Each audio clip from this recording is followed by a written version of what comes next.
What's going on, everybody? Welcome back to another episode of the Team Never Quit podcast. It is a beautiful day.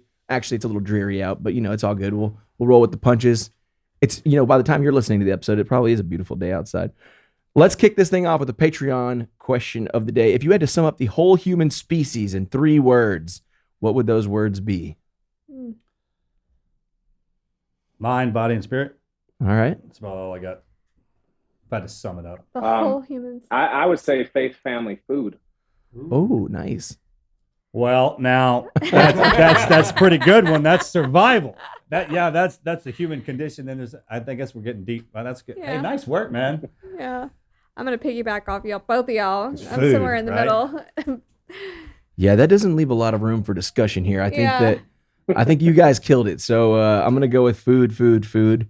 I'm about the food. So we're talking during quarantine. I mean, literally the hardest part of our day way back was just wake up in the morning, go fishing, come back, start cooking the fish while you're telling the story about fishing, and then enjoy yourself over a meal, and then repeat. Yeah. Right. And I've never heard of it. Was always told in my family, like, no one shouldn't be doing any arguing over when you're breaking bread. Mm-hmm. You're too busy eating. It's good food, especially. Yeah. So, hey, man, thanks again for coming on here and doing this. No, absolutely. I'm honored.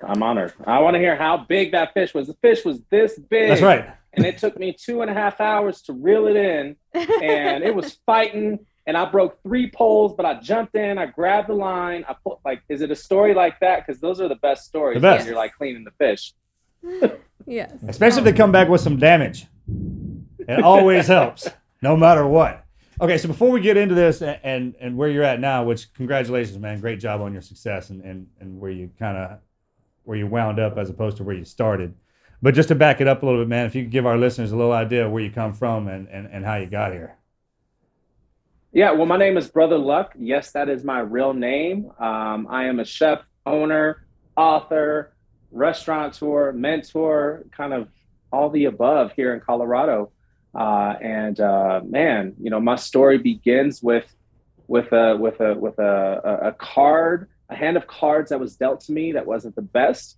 And man, I folded them all and just started over. I think perseverance is everything, and my story is a perfect, ideal situation to showcase that. Well, it's intimidating to see you now. Mm-hmm. I mean, it is. When you're walking around and you have the confidence that you have right now, and you carry yourself the way that you do. I mean, the way you, just your overall attitude. I mean, we didn't start like that. And when you're trying to train somebody and when you're teaching people, man, and this is the hardest thing. I run this all the time. I forget that because it's a lot of hard work to get into where you're at. And because you become that new identity, that new person, man, teaching that backwards is kind of tough. But to start out, did you start out that way? I mean, how'd you get like that? Where'd your confidence come from? I've had a lot of bad mentors and I've had a lot of great mentors. And at the end of the day, they're all mentors. This is someone who takes time to invest in you, to teach you about building confidence within yourself. Hopefully that person becomes a friend. And for me, that's always been a focus of mine, is to surround myself with great people. So my confidence is built as I've started to become more confident within myself. And I think when you can look in the mirror and you can actually like that person, which takes time, right? We've got to get past the shame, and we've got to get past the trauma, and we've got to get past so many parts of our story. You can't help someone until you begin to help yourself. And I think that's, right? That's airplane 101. Like, put your oxygen on, put your vest on before you try to help the person next to you. Yeah. We have to think that way. No, that's great.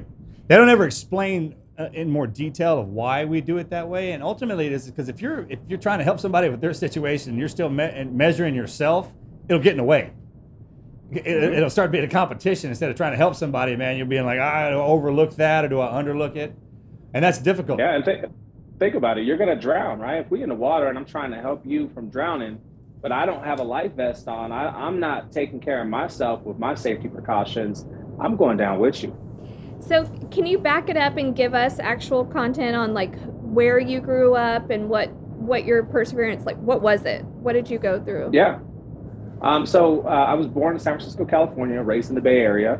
Urban environment, great childhood in the beginning, right? We are all a product of love until someone tells you you're not, right? Until Yeah. someone points out your poverty, someone points out your food security. And at 10 years old, my father passed away in one day. It was quick. And that we weren't prepared for that. We weren't ready for that. My mother, now a widow at, I think she was 28, 29 years old, had the responsibility of raising two young boys, right, who were on the peak of becoming men.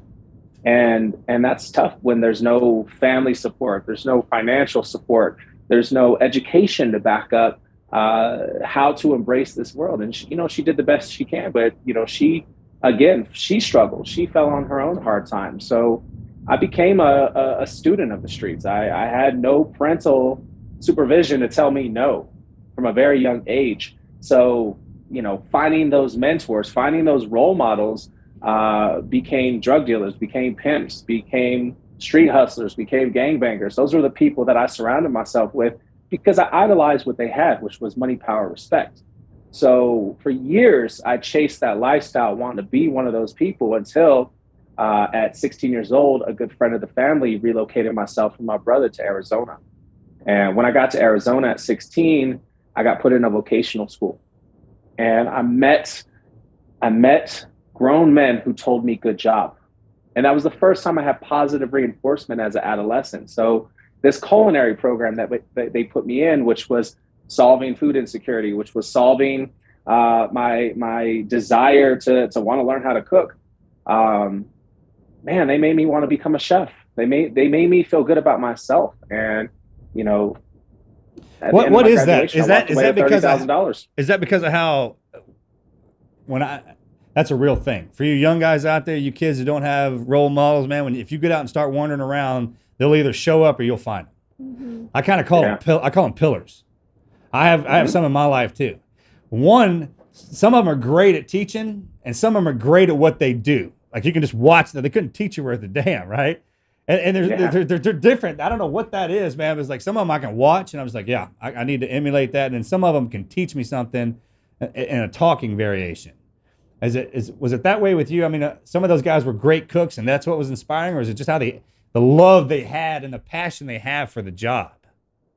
I think as I've gotten along in my career, I've identified that great leaders are focused on three core principles. One is they're good with people. The second is they're good with their product. The third, they're good with money, right? And most mentors we work under, most leaders we work under are going to be good at one of those things, maybe two. The best ones are good at all three. Can they motivate you? Can they teach you? Can they showcase their skill on what they're an expert at? And then can they manage the money to ensure that we actually can continue to pursue?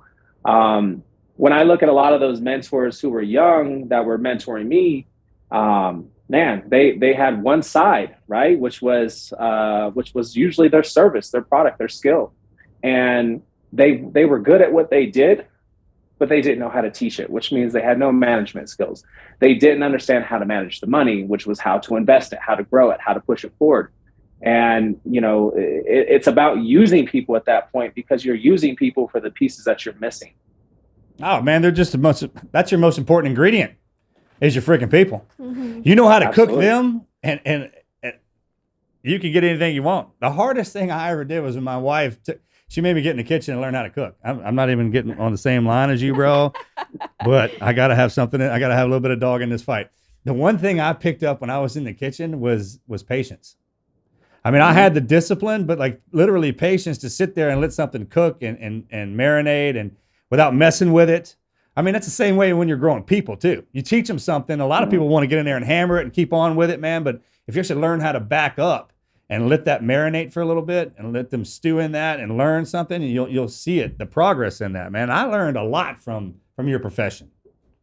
Yeah, chef means chief, and I've taken that to heart as a leader, right? I'm a chief. I run my village, I run my tribe, and people depend on me to make good decisions, to give good lessons, to ensure that the safety and security is constantly there. But it takes a personal investment of my time, and I also have to personalize my teachings to the individual. It can't just be something that I'm giving to everyone. I've got to make sure that it's specifically meant for you, and it's going to be the most impactful for you and your family. Okay, so what taught you that? The streets? Because that's where that's where I think I would learn. That's where I learned that people, persons, man, they're in the streets. Those guys, I get it. It's a tough life, and some of the things that happen out there are downright terrible. But you learn people skills out there, man. You learn how to survive. Well,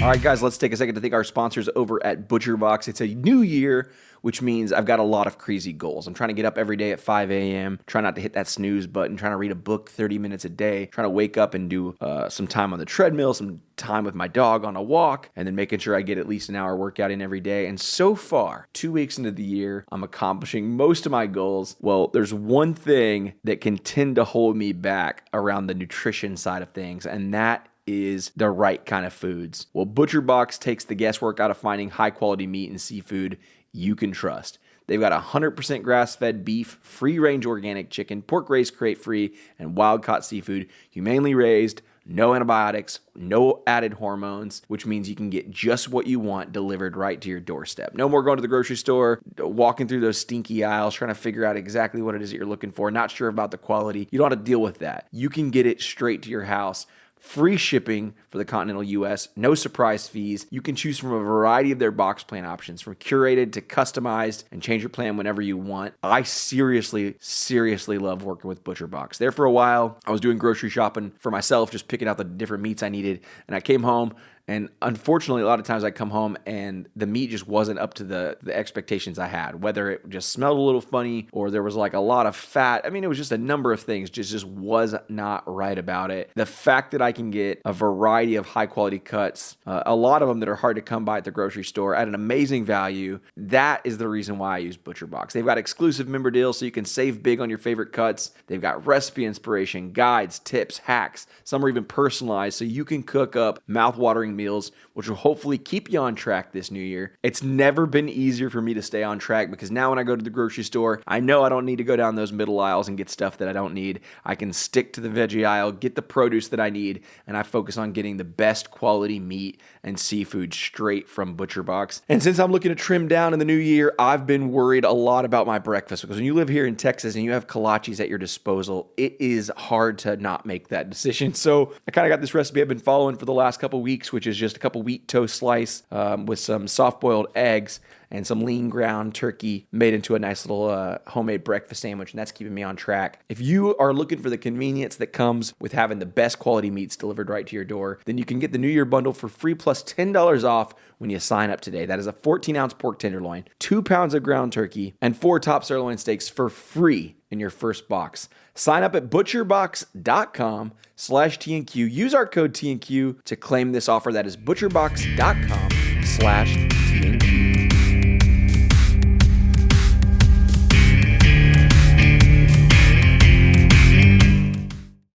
You know, I always joke about this now, but you know, essentially, I'm still a corner kid. I just have a corner office. You know, my office has changed. I now have a restaurant on a corner in the downtown slinging market. Food. But the principles are still the same. It's just the consequences aren't as drastic, right? There's not the violence that's backed up. If you mess up, there's consequences, right? If you mess up in business, there's consequences, of course, but you know, it's a different type of fear. And I think when we're learning from people, you know, we have to make sure that we're not leading through fear. We can inspire and we can motivate, we can change so many different strategies based on the person and how they respond. So when you were in that vocational school as a teenager, did you have the passion before that to cook, or that was just something you were like, okay, I need a skill and this is what I want to do? No, I went to that school to go meet girls, like straight up. That was the most simplistic approach to want to go to that culinary program. Like, I'm going to meet some females. And great plan, by the way. I mean, that's brilliant. I don't know why I never thought of that, but great plan. And, you know, it was simply that. But my family's they've always been amazing cooks. You know, my family's Creole and Cajun. So Food has Hey, always we're been married into something that a mess of them. That's what you're dealing with on this Yeah. side of the table, bro. I mean, all from the beginning, I'm all a cages and Cajun. creoles Yeah. here. It's all Cajun on this side. Yeah, Yeah. yeah. Dang, man. Yeah, so it's always been a big piece of, food was always something that connected us early in our childhood. But I think as an adult, as a young adolescent leading to an adult, I found this discovery of the world through food, right? I traveled to Italy by making lasagna. I traveled to China when making a stir fry. And this is what made me want to get beyond the radius of where I lived. So how does that happen? How do you progress in that? What was the first thing you learned how to cook really well? Mm-hmm. I've thought about this a lot, and it actually ties to why I have a dumpling restaurant, which was pot stickers. My parents spent a lot of time in Japan. I'm so hungry right now. Before I was born, and when my mother got pregnant with me, they came back to the States, which is why I was born in San Francisco, and they always had this memorabilia of their time traveling through Asia, and I always wondered what it was. So when I think back to the first dish that I remember eating with my father and mother was gyoza, right? Eating pork pot stickers. And when I went to culinary school when I was 18, I actually asked the chef, who was this certified master chef. He was this Chinese chef who did amazing dim sum.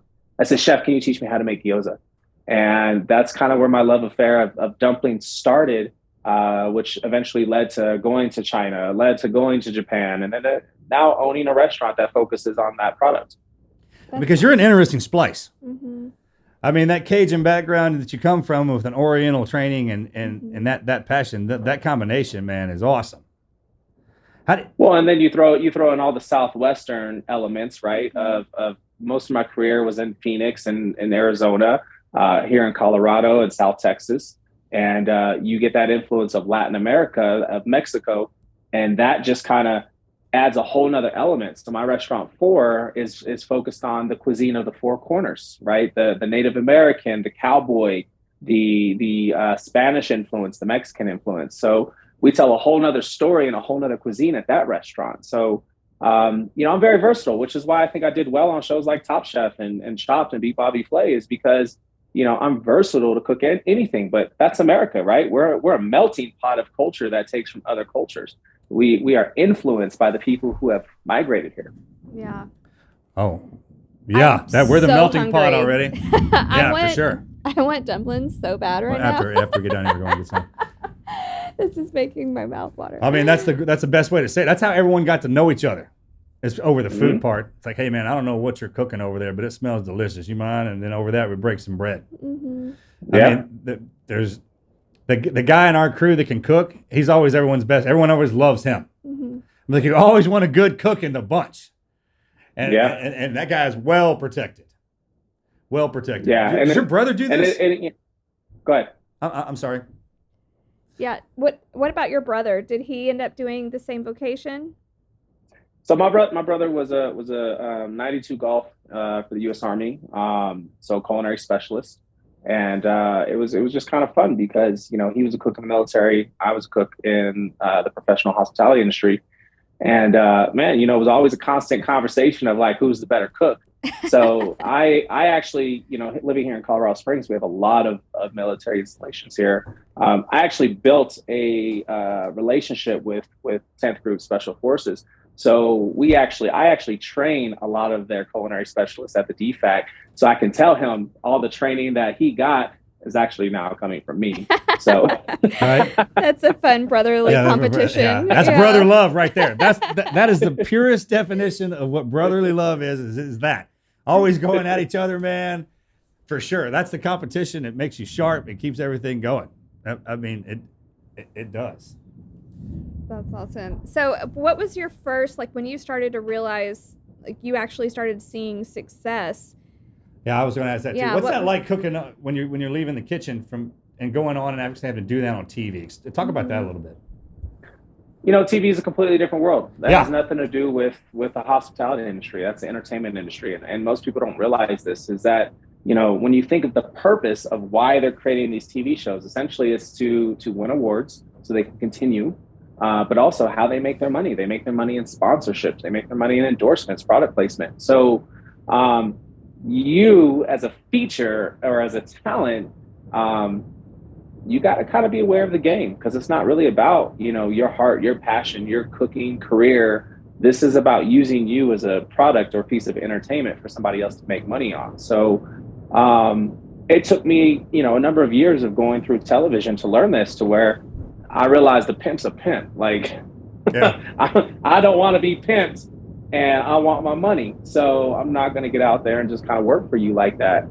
Which is why I said no to a lot of shows over the years, because I'm not the one. How did you get picked for the first show that you ever did? It's great. I wrote about this in the book. Guy Fieri came to town to film Triple D, and they called my restaurant and they were like, "Hey, we want to feature you on Diners, Dives, and Drives." And I was like, "Absolutely not." Click. It was my own ego at that point as a chef, as a young chef, saying we were better than the caliber of restaurants that he was putting on there. What I couldn't see past Really? beyond my ego was That happened? the opportunity. Yeah, talk about that. Yeah, the opportunity was this was a television show who was going to feature my business, my small business, on an international platform that would have brought tons of opportunity. And when he came to town, the city went crazy. Right? They were chasing him from restaurant to restaurant, the ones he was featuring, and my restaurant was dead. And that was the moment I knew I needed to get on TV and become a brand ambassador for the city that I live in here in Colorado Springs and represent them, because they wouldn't have chased Guy Fieri to that status if they had their own person, their own champion. So that was a big part of my drive, was I'm going to represent this city on a national level, and I'm going to get on these shows. And my first one was Beat Bobby Flay. Yeah, so there is an added benefit in the beginning, coming up to market yourself. There's a go-between. Mm-hmm. I think that's a great point you made. It's like any endeavor that you get into, man, when you're dealing with somebody else, they're going to be coming at you with what they want. You got what you want. You try to get the middle part of that. Right. Otherwise, it'll consume you. Mm-hmm. But it did that. The notoriety that you got out of going onto those TV shows and would you recommend that? Like, if you were sitting back right now talking to some kids coming up, would you do that, and the training? How do you navigate that? I think if I'm talking to young students as I travel around, I usually pose this question: if your goal is to become a celebrity chef and be on television and cook on all these TV shows and be a host and be a judge, then why are you in culinary school? Because we're here to learn how to cook, not act. If you want that lifestyle, you should be in acting school, because that's essentially what they're training. A lot of chefs who make that transition, you have to learn your mannerisms. You have to learn how to work the camera. You have to learn your timing. You have to memorize your lines. This has nothing to do with what you can do with a knife and a stove. So what does that come into being good with people then?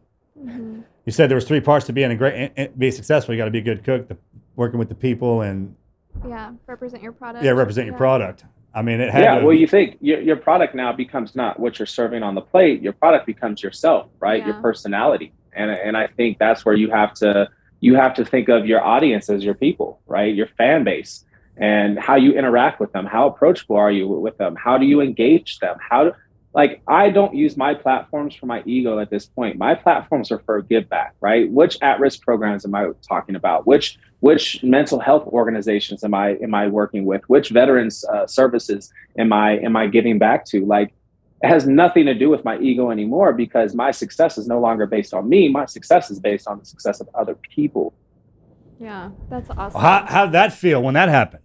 Because that's a whole nother transition. That's a huge transition. That's growing up. Mm-hmm. It's growing up. That's growing up, and it's years of being taken advantage of, and having a victim's mentality from it. Because I don't feel like I deserve to win. I don't deserve to have success. I don't deserve to be there. And at some point, we got to realize that we're doing that to ourselves. You do deserve to be in that room. You do deserve to. It doesn't matter how you climb that mountain. You stand on the mountaintop with everybody else. And that one aha moment that happened to me was I was in Aspen Food and Wine, and I was invited to this top of the mountain party with all these huge celebrity chefs, the Guy Fieris, Marcus Samuelsons, the Danielle Balutes. And I felt like an imposter. I felt like I don't belong to be up here. And one of my mentors, Marcus, actually is the one who told me that. He's like, brother, it doesn't matter how we climb this mountain. We all came up here different routes. The fact that you're here means you're here. Embrace it. Embrace this moment. That's it.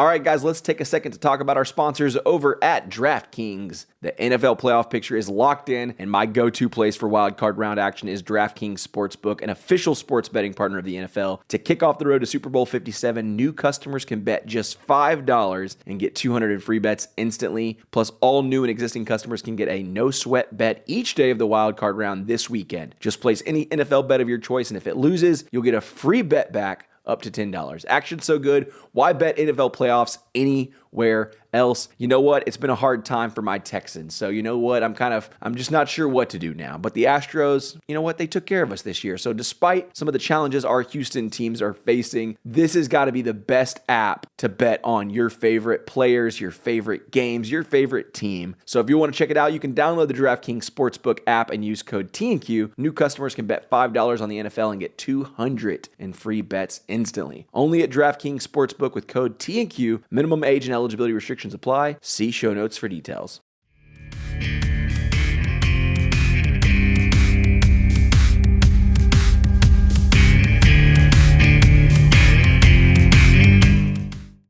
Absolutely.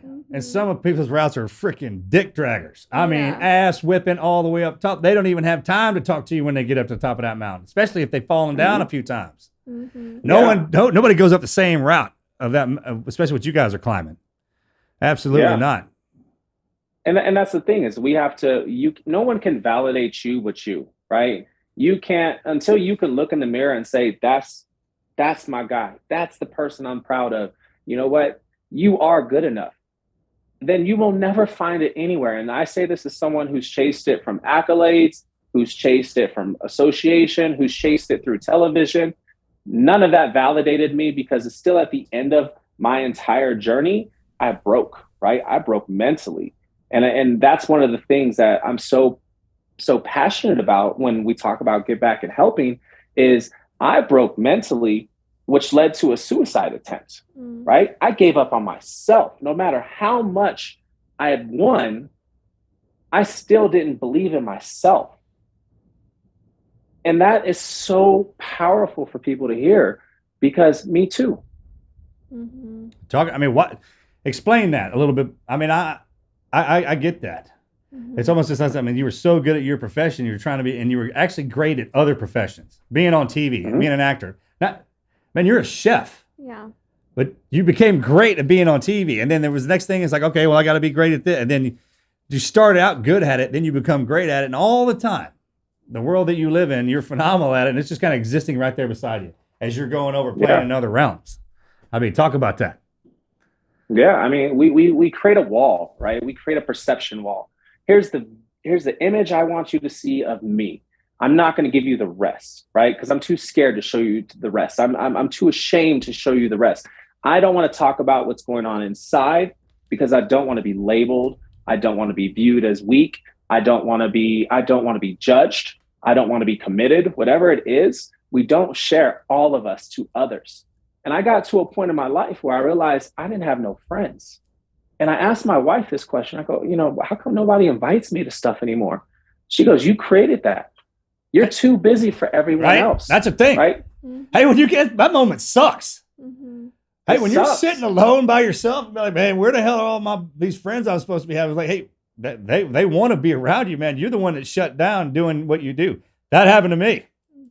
Yeah. I got into that one. It's real for so many of us. How about that? Especially as men, we get to this point where, the bravado, the alpha, the strength is so important that we forget to communicate, right? I need a brother who I can tell I love you, right? I support you. I'm here for you.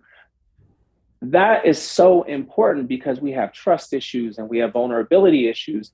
If we don't do that with each other, we're going to continue to see more and more men fail, more and more women fail at taking care of themselves and communicating what's going on. So it's not about asking how you doing, talk to me if you feel like you're going through something. No, share your story, be vulnerable, let somebody else hear it, because your story is not meant for you. Your story is meant to be heard by somebody else. Yeah, well, that's why they call it brotherly love, and that's why you got stuck with that handle, brother. Right? You're leading the charge on that.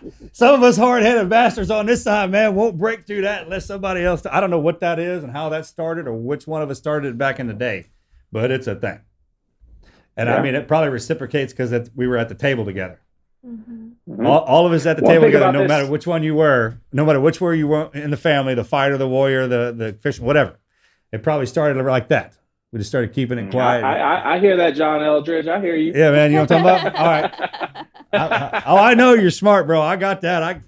It had to be like that. It's so important, and I think that's the biggest piece of this is that, an enemy will intentionally try to isolate a prey, right? When I'm hunting something, I'm trying to get it by itself. Sure. Absolutely. And I need it cornered. I need height. I need to be able to gang up on it.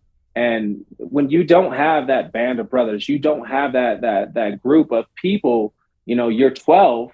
When you don't have those people around you and you're not letting them in, you will be isolated, which makes you an easy target to be broken down. Yeah. And the enemy was on me, right? Which was me, right? I was my own worst enemy. I asked my editor when she read my book, what'd you think? Who was the enemy in the story? She said, brother, honestly, it was you. Mm. Wow. That's powerful. Oh yeah, we guys have to go through our whole lives before we realize that we do that to ourselves. So you came out with this book. Tell us a little bit about that process and how people can find it and what we can do to help promote that. Yeah, my book is called No Luck's Given, right? Brother Luck. Life is hard, but there is hope. It's on Amazon. It's you can check it on my websites and stores as we travel across the country right now. But at the end of the day, it is about my breaking point and understanding my past to take care of myself in the future, right? Because I survived. I woke up. I wasn't supposed to wake up. I gave up on myself. I went to sleep and forgot to die. And when we wake up that next morning, the shame is so real. You've got to make a decision. And for me, my decision was to live. I have to choose that every day. But I have to understand now that I've acknowledged it. What was I going through? How did I get to that point? So it's a reflection of my childhood. It's a reflection of my adolescence. It's a reflection of my career and my mental state until that breaking point, and then choosing to find help, which is what we need to talk about, right? It's not about just the cooking anymore. We're talking about people. Yeah. It's almost life breaks that. I mean, you're in that cocoon, that shell, and life will smash you. And what comes on the out of that is amazing. I mean, diamonds are forged through pressure. The most precious gems and everything we have down here come through that. Yeah. But it also bursts pipes. Yeah. Oh yeah. People get put in situations, man, that they're not designed to handle. It can break them. Yeah. That's why we get put together with other people. I mean, a lot of times you're going through some situations, man, in a struggle you're going through by yourself, and the one next to you is the one that can pull you out of it. I've been around long enough to understand that, man. And with what you're doing with those programs, I think that's amazing. Mm-hmm. The first 40 years of our life kind of in darkness, trying to figure out the men we're not so we can turn around and actually teach it back. I mean, like every ass whipping you and I ever had to take was for a reason. Amen. I mean, no one else. Thank you for going through it. Thank you for taking your hit so I didn't have to go through that. And I mean, like I had to go through my side so you didn't have to. And now you and I are stuck on this side of the veil. And you got those freaking young ones down there underneath us that don't have a guidance of any. And I don't know how that happened. I mean, we got everything down here at our disposal, but the discipline part. So, I mean, here we go. We got to turn around and give that back.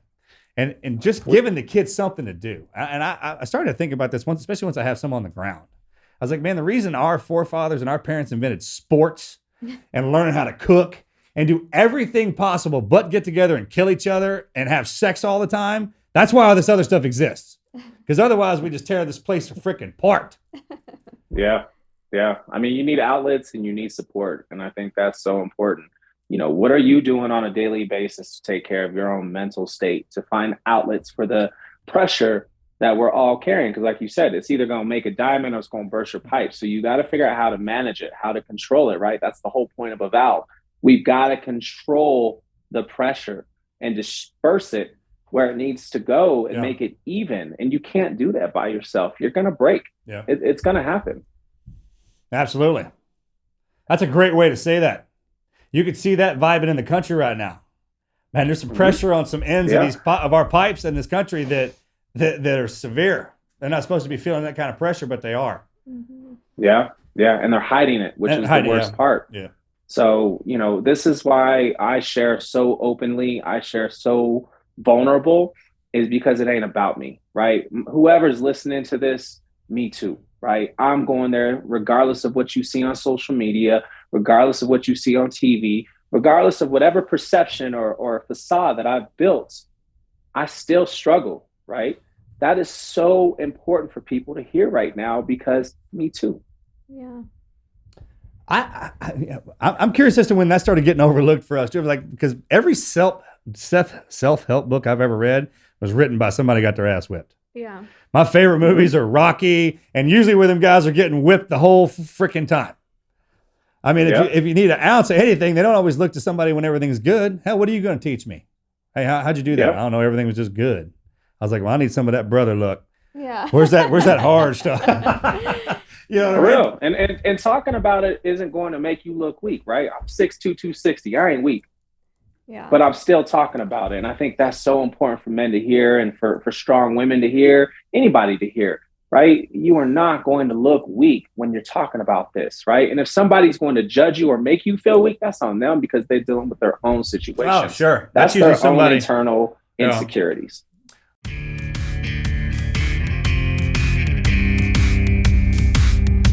All right, guys, everyone's talking about Fox's new show, Special Forces World's Toughest Test. It began with 16 celebrities, world-class athletes, pop stars, actors, global television personalities. Celebrities like Baseball Hall of Famer Mike Piazza and actress Jamie Lynn Spears, all taking on a version of the highly classified Special Forces training program. 4 didn't even last the first episode. 3 were medically disqualified. 1 quit.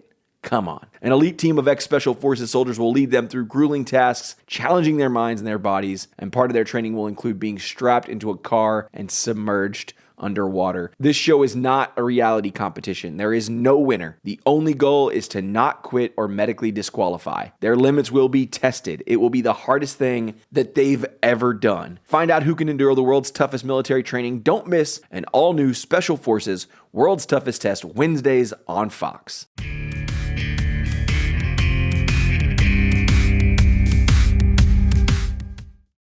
That's somebody who didn't go through it trying to teach it.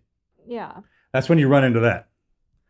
When they're too privileged. Yeah, they're too privileged in that, or they've seen it, or they've been in the environment, didn't have to live through it. That's how you run into that. And people can sniff that out, man. Mm-hmm. The minute you open your mouth talking about something you don't know anything about, I mean, that's instinctual. That's inside us. Mm-hmm. That's like a protection thing. I mean, the more civilized we get, obviously, that kind of goes away, but it don't take much to bring it back. Women have it automatically.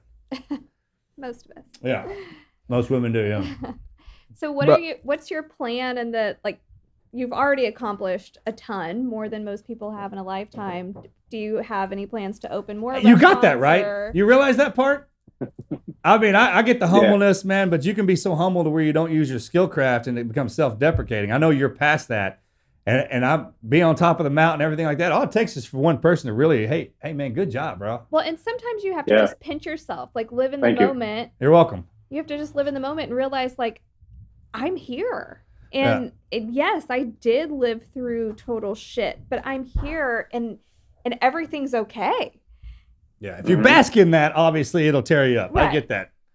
But you can pinch yourself every once in a while. Yeah, man, you can absolutely marinate in it for a little bit and freaking like it. We've been in situations before where I'm like, is this reality right now? Is this really happening? And it is, I think it's important that we do appreciate those moments when things are really, really good, not to get egotistical about them, but actually appreciate where we're at from where we've come. Yeah, I know you've had moments now that people have reminded you of that you've forgotten about. They're actually awe-inspiring. That's had to have happened to you by now. Well, I've had people that I've mentored that I've forgotten about, and they're reminding me of what I said to them years and years ago.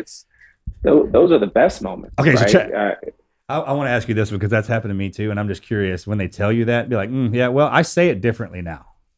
You know what I'm talking about? I was like, okay, I was at a certain age, and that's how I learned how to say that, and I meant it that way, but I say it differently now. I got a little bit more experience under me, and it's funny how that works, man. You never stop learning. Yeah, that's continuing education, right? We are constantly growing. I think you hit it spot on. By the time you hit 40, you start to really say, okay, I think I've started to figure out, who I am. So let me give this back to the next generation. And that's so important right now, whether I'm mentoring a young woman or I'm mentoring a young man.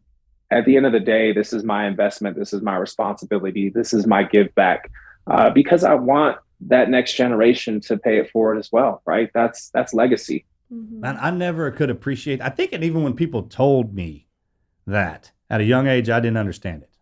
But if your currency is the people around you, I mean, like if you truly take care of them and teach them everything, and they go out and they can not only take that and teach it down, man, that comes back at you tenfold. Yeah. But that gets overlooked so many times. It comes with age. Absolutely. That turn around and give back. I mean, if you walked into a town, could you imagine, like if the coach at the high school used to play professional basketball and football, that's who went back in. The guys who got exceptional at it, that made all the money, became pros, and then didn't have to worry about that stuff anymore. Turned back around and started giving back into their town. What you're doing. Yeah. But if all the men started doing that. It's no longer about accolades. And I think that's, it takes a while to get to that point where you have to be able to say thank you. I had this guest in one of my restaurants a couple years ago, and she was an older woman, and she's a sweetheart. She's still a great friend to this day. And she said, brother, you do amazing things for the community. And I love what you're doing at this restaurant. It's really powerful. It's changing the scene. And I go, I just deflected. It's about my team. My team's amazing. She looked at me dead in the eye. She goes, you need to learn how to take a fucking compliment. Hey, when it comes from them too, right? You know what I'm talking about? Like when they send that up now. Yeah, it's true. Yes. All I can say was, yes, ma'am. Yes, ma'am. Thank you. Yeah, roger that. I've never forgotten that conversation, because it is. You have to be able to say thank you. You have to be able to recognize what you've accomplished. You have to embrace that part. That's part of my own insecurities of not feeling like I deserve it. I don't deserve love. I've had love taken away from me so many times early in my career or early in my life that I felt like I didn't deserve love. So, you've got to embrace that. Wins are wins. Embrace those wins. Sure. Hey, if people stop taking compliments, people will cease to give them. And then we can, that's when you start getting into trouble right there. It's just like the one thing we have as Americans is we usually don't lose hope. Yeah. Like you can make us happy, make us sad. Don't humiliate us and don't disrespect. We don't like that. Right? American, we don't like that at all. We can take a lot.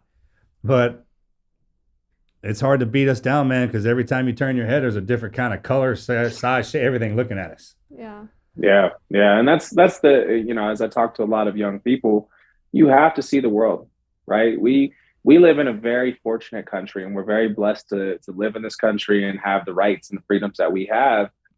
And until you actually experience third world countries, until you see true poverty, you see mud huts, you see the horrors that are endured, you're not as sympathetic. So I encourage so many people to continue to travel, get the passport stamps, get out of your comfort zone, go see what's going on beyond. Every time I step back on U.S. soil, man, I am grateful to be an American citizen. Yeah. It's just you see it. You see it. It smells different. I can immediately know when I'm outside of the country. Yeah. Yeah. I mean, that's everything when out. I know if people think it's bad here in America, leave. Yeah. And you want to see what bad is, step out to the backyard. Yeah. I mean, I was just down in El Paso last week, and you land in El Paso, and obviously you're close to Juarez, but like, you're seeing these people flee from Venezuela, and they're all in the airport in Red Cross blankets, and have walked how many miles, and just trying to get away from whatever is going on in their lives. But like, that's just a glimpse, and that's on U.S. soil, right? That's not even going to those third world countries. Right. Like, we can see it if you look around. For sure. My brother's a ultra runner. And he said this to me, and he's had some other people say this, and he's like, hey man, you want to change your life? Walk 50 miles. You walk 50 miles, it'll change everything. It'll change your perspective on everything. So those people coming up, they've changed. Mm-hmm. What started up that road is not what showed up, for sure. Yeah. For sure. All right, man. How do we follow you? How do we keep in touch with you, man? And what can we do to support you? No, absolutely. I'm at Chef Brother Luck across the board, from Facebook to Instagram to YouTube to Twitter to TikTok, all that good stuff. I kept it simple. My website, Chef Brother Luck Springs. Man, come rock with me. Come say what's up. I am the most approachable person you will ever meet. Don't get it twisted, man. I keep it real. I'm always going to be genuine, and I'm always going to be present. Well, we're going to come visit you the next time we're in Colorado we'll show Springs. up. Yeah. We're going to go eat How at about your where's restaurant. the brother? Brother, tell us what the restaurants are again, because you broke up just a little bit. I want to make sure our listeners hear that. Yeah, so I've got a couple of restaurants. 4 by Brother Luck, which is located here in Colorado Springs. I've got Lucky Dumpling, which is located here in Colorado Springs. If you go to chefbrotherluck.com, all of the links are there to check them out. Nice. Or just Google Brother Luck, because I mean, there's only one Brother Luck. That's right. Hey, I would like to ask you to leave our listeners with one piece of solid advice, especially the young men, because you lost your dad early on in your life. And I know that for you, mentorship was a big piece of where you're at today, especially through that program that you got to be a part of as you got a little older. What advice could you leave the listeners, especially the young men listening? Yeah, don't give up. You get one shot at this life. That's it, right? There's no give backs. There's no do-overs. You get one shot at every day. And we all got the same 24 hours. So understand that you're not alone. You're not in this by yourself.